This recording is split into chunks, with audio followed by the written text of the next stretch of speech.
নমস্কার বন্ধুরা, আজকে আলোচনা করছি গোমেদ গ্রহ রত্নটাকে নিয়ে।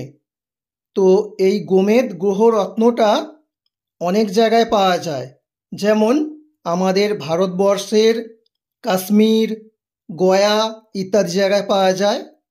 এছাড়া আফ্রিকাতে পাওয়া যায়।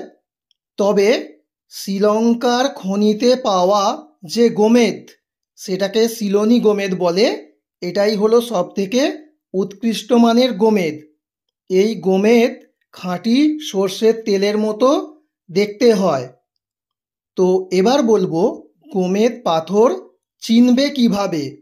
নাম্বার 1, গোমেদ পাথরটাকে গোমূত্রে 24 ঘন্টা চুবিয়ে রাখবে। যদি এই পাথরটা আসল হয় তাহলে গোমূত্রের রং পরিবর্তন হবে, মানে চেঞ্জ হবে।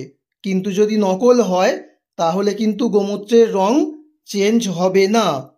নাম্বার 2, এই গোমেদ পাথরটা কাঠের উপর ঘষলে যদি অরিজিনাল হয় তাহলে এর উজ্জ্বলতা বাড়বে, মানে আরও উজ্জ্বল হবে। কিন্তু যদি এটা নকল হয় তাহলে কিন্তু এই গোমেদ পাথরের দাগ ছোপ হয়ে যাবে।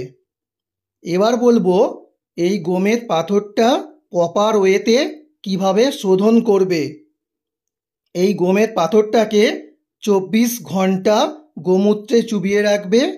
তারপর এটাকে তুলে গঙ্গা জলে ধুয়ে কোনো মন্দিরে গিয়ে ঠাকুরমশাইকে দিয়ে, ব্রাহ্মণ ঠাকুরকে দিয়ে নাম গোত্র সহকারে পূজা করিয়ে নেবে এবং শনিবার দিন এই পাথরটি ধারণ করবে।